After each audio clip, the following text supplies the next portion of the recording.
मेरे साथ आयशा खान मैम हैं। मैम, बहुत बहुत स्वागत है आपका मेरे चैनल पे। और चूंकि वार्ड नंबर 29 से आप चुनाव लड़ने जा रही हैं, तो मैं जानना चाहता हूं, मैं क्या जानना चाहूंगा, सारे लोग जानना चाहते हैं जो आपको जानते हैं, चूंकि आप एक रिनाउंड पर्सनालिटी हैं, सोशल एक्टिविस्ट रही हैं, काफी ज्यादा जागरूक है, लोगों के मसलों पे पैनी नजर रखती हैं, लोगों के मसलों को दूर करने की कोशिश करती है, हम सभी देख रहे हैं। लेकिन मेरा सीधा एक सवाल है कि आपने इतना बड़ा फैसला कैसे ले लिया कि आप सोशल एक्टिविस्ट से सीधे पॉलिटिकल जो है पार्टी में या पॉलिटिक्स में आपने छलांग लगा दिया और पॉलिटिक्स में आ गई और चुनाव लड़ने की तैयारी कर लिया है वार्ड से? देखिए, सबसे पहली बात तो ये है कि मैं सोशल एक्टिविस्ट हूँ और हमेशा से मेरे यही रहता है कि मैं किसी के काम आ जाऊं। शुरू से ऐसा नहीं है, मुझे बहुत सारे पॉलिटिकल पार्टी ने अप्रोच किया था कि आप मेरे पार्टी में आ जाइए। मैं नहीं आना चाहती थी। मेरा मकसद यही था कि मैं लोगों की सेवा करूं और इसके लिए मुझे लगा कि पॉलिटिक्स में आना जरूरी नहीं है। लेकिन जब मैं बहुत ज्यादा गहराई से देखी और ये मौका मिला कि वार्ड पार्षद बनने का, तो मैं सोची कि विदाउट मनी एंड पावर हम कुछ भी नहीं कर सकते जो हम करना चाहते हैं। बहुत सारी चीजें मैं समाज सेवा के तौर पर करना चाहती थी, लेकिन मैं कर नहीं पाती थी क्योंकि मेरे पास वो पावर नहीं था। मुझे किसी और की मदद लेनी पड़ती थी, मुझे और किसी का सपोर्ट लेना पड़ता था। तो मैंने सोचा कि क्यों ना, अगर जनता मुझे चाहती है कि मैं उनकी रहनुमाई करूं, उनकी लीडर बनूं, तो इंशाल्लाह मैं उनके जो भी उनकी प्रॉब्लम्स है उसे दूर करूंगी। और हमेशा जिस तरह मैं साथ रही हूँ, आइंदा भी उनके साथ रहूंगी। ये वोट जो है, ये मेरे लिए कोई मकसद नहीं है कि मैं जीतूं या हारूं। इलेक्शन, इससे कोई मकसद नहीं है। अगर मैं हारती हूँ तब भी मैं जीत गई सोचूंगी, और मैं जीतती हूँ तो इंशाल्लाह जीत तो फिर जीत ही है। ये इसलिए बोल रही हूँ कि अगर मैं हारती हूँ तो मैं ये चाहूंगी कि जितने लोग आज मुझसे कम जानते थे मुझे, वो लोग इसके जरिए मुझे और ज्यादा जानते हैं, और ज्यादा मुझसे जुड़ेंगे और मैं उनकी और ज्यादा खिदमत कर सकूंगी। मैं और मेरे काम सिर्फ एक वार्ड, एक बस्ती तक सीमित नहीं है। आप लोगों ने देखा होगा कि चाहे कोई भी मसला हो, किसी भी तरह का सोशल मसला, मैं उसमें हमेशा खड़ी हो जाती हूँ और हमेशा ये कोशिश करती हूँ कि उनकी प्रॉब्लम को सॉल्व करूं। That's it. मैम, एक दूसरा सबसे इंपॉर्टेंट सवाल कि क्या किसी पार्टी की तरफ से अभी तक आपको कोई समर्थन मिला, या किसी पार्टी ने, पॉलिटिकल राजनीतिक पार्टी ने ये बोला है कि वार्ड का चुनाव जो आप ये लड़े इसमें हम लोग आपको समर्थन दे रहे हैं, ऐसा कोई? देखिए, ऐसा तो बहुत सारी पार्टियों ने कहा है कि हम, आप वार्ड लड़िए, हम आपका समर्थन देंगे, लेकिन अभी फुल्ली डिसाइड नहीं है।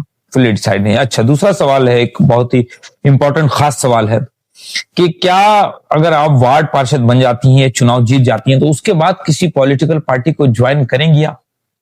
ये मैं अभी आपको नहीं बता सकती। इंशाअल्लाह मैं उसकी अनाउंसमेंट बाद में करूंगी। अनाउंसमेंट बाद में करेंगे। एक और अहम सवाल लोगों से रिलेटेड, जो लोगों से संदर्भ है जिसका, कि जो आपके वार्ड में जितने सारे मसले, उन मसलों में टॉप मोस्ट क्या है? कौन सा मसला आपको सबसे बड़ा लगता है? सबसे टॉप मोस्ट जो प्रॉब्लम है, जिसको मैं खुद फेस की हूँ, वो है नालियों का मसला। इस बार जो बारिश आई थी, मैंने देखा है वार्ड नंबर 24, उसमें वहां साइड में नाला बहता है, उसका सारा पानी सबके घरों में आ गया और सारे लोग का रहना, खाना पीना दोभर हो गया था। उसमें मैं भी एक हूँ। बहुत ज्यादा परेशानी उठाई है हम सबों ने, और इसलिए मेरा पहला जो प्रायोरिटी रहेगा वो नालियों का रहेगा। क्योंकि नाली का मसला अगर हल होता है तो बहुत सारी जो है गंदगी वो साफ हो जाएगी। हम देखते हैं ना, थोड़ा सी बारिश होती है तो पानी जो है वो नालियों का भर जाता है, ओवरफ्लो होके रोड पे आ जाता है। उससे नमाजियों को तकलीफ होती है। नमाज पढ़ने जाते हैं वो लोग बेचारे पैर उठा उठा के चलते हैं, चप्पलों से पूरे छींटे उड़ते हैं, तो नापाकी होती है। तो ये मेरी प्रायोरिटी रहेगी। सेकंड मोस्ट जो है वो है, जो आजकल गंजेड़ी जुआरी सब बैठे हुए हैं, उनको खत्म करना। और थर्ड तो औरतों का प्रॉब्लम सॉल्व करने की तो मैंने ठान ही रखी है, और इंशाल्लाह अगर मुझे मौका मिलेगा तो मैं ये सारी चीजें जरूर करूं।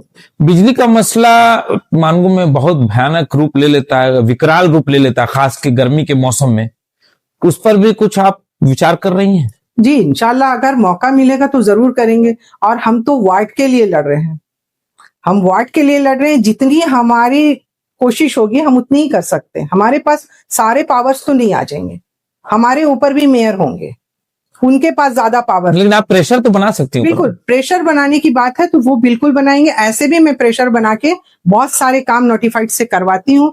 और अल्हम्दुलिल्लाह निशांत सर है, जितेंद्र सर है, वो एक फोन पे मेरी बात सुनते हैं और सफाई वगैरह जो भी रहता है वो करवाते हैं। ओवरऑल एक आखिरी क्वेश्चन मैं आपसे पूछूंगा जो कंक्लूजन के तौर पर, कि जो सारे प्रॉब्लम का नाम आपने बताया, जो सारे प्रॉब्लम है, इन सारे प्रॉब्लम्स को जीतने के बाद अगर आप इलेक्शन जीती हैं तो किस तरह से इसको सॉर्ट आउट करने का, सॉल्व करने का और इसको धरातल पर उतारने का, इम्प्लीमेंटेशन करने का काम करेंगे आप? देखिए, अभी तो मुझे पहले पावर तो मिलने दीजिए। पावर अगर मिल जाता है उसके बाद हम बैठ के जितने भी लोग होंगे, मेरी टीम एक बनाऊंगी इंशाल्लाह, वो सारी टीम वर्क करेंगे हम लोग, और टीम वर्क से ही इंशाल्लाह सारे प्रॉब्लम सॉल्व होंगे। अकेला इंसान कुछ भी नहीं कर सकता है। मेरा एक सवाल ये है कि मानगुए एरिया हो या कपाली एरिया हो में नशा बहुत आम हो गया है, इस पे आपकी क्या राय है? देखिए, मैं ह्यूमन राइट्स में माशाल्लाह अब स्टेट प्रेसिडेंट बन गई हूँ, तो इस तरह से जो भी गंजेड़ी जुआड़ी हैं तो उनकी तो मैं कंप्लेन करती हूँ। अब अगर मुझे पावर मिलता है तो वो मैं और बेहतर तरीके से उस प्रॉब्लम को दूर करने की कोशिश करूंगी। ये नशा की वजह से बहुत क्राइम देखा जाता है, बिल्कुल, तो इसे भी कंट्रोल करने की जरूरत इंशाल्लाह है। इंशाल्लाह बिल्कुल करेंगे। जो मैं आज विदाउट पावर एंड मनी मैं कर सकती हूँ, तो क्यों, अगर मुझे पावर मिल जाएगा और मेरे पास उतने आमदनी के जरिए हो जाएंगे तो मैं क्यों नहीं करूंगी। इंशाल्लाह मेरे भाई बहनों का सपोर्ट रहेगा, मेरे वार्ड के लोगों का सपोर्ट रहेगा, तो मैं जरूर ये सारी चीजें करके दिखाऊंगी। और एजुकेशन के मुद्दे पे आपका क्या राय है? देखिए, अल्हम्दुलिल्लाह मैं खुद MA BEd हूँ और बाय प्रोफेशन में टीचर और हेडमिस्ट्रेस रह चुकी हूँ, और अभी भी मैं ट्यूशंस वगैरह लेती हूँ। तो मुझे मालूम है कि बच्चों की पढ़ाई से रिलेटेड क्या प्रॉब्लम्स आती हैं, गार्जियन किस तरह के प्रॉब्लम फेस करते हैं। तो मैं एजुकेशन के पूरे सिस्टम को तो नहीं चेंज कर सकती क्योंकि मैं उसके एजुकेशन मिनिस्टर तो हूं नहीं, लेकिन जितना मुझसे हो सकेगा मैं अपने वार्ड के लोगों की प्रॉब्लम को जरूर सॉल्व करूंगी। उनके बच्चों से रिलेटेड जो भी प्रॉब्लम होगी इंशाल्लाह उसको भी सॉल्व करूंगी। पढ़ाई लिखाई से अगर कोई भी तरह की मसले की मदद चाहते हैं वो लोग तो मैं करूंगी।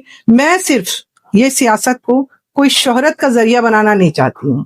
मैं ये चाहती हूँ कि इसके जरिया मैं लोगों की और ज्यादा मदद करूं और ज्यादा लोगों के दिलों पे राज करूं। इंसान ऐसे तो राज करता है, आप देखते होंगे कि लोग दिलों पे राज करने वाले कम मिलते हैं। मुल्कों पे, शहरों पे और वार्ड्स पे तो बहुत सारे लोग राज करते हैं। मैं लोगों के दिलों में राज करना चाहती हूँ।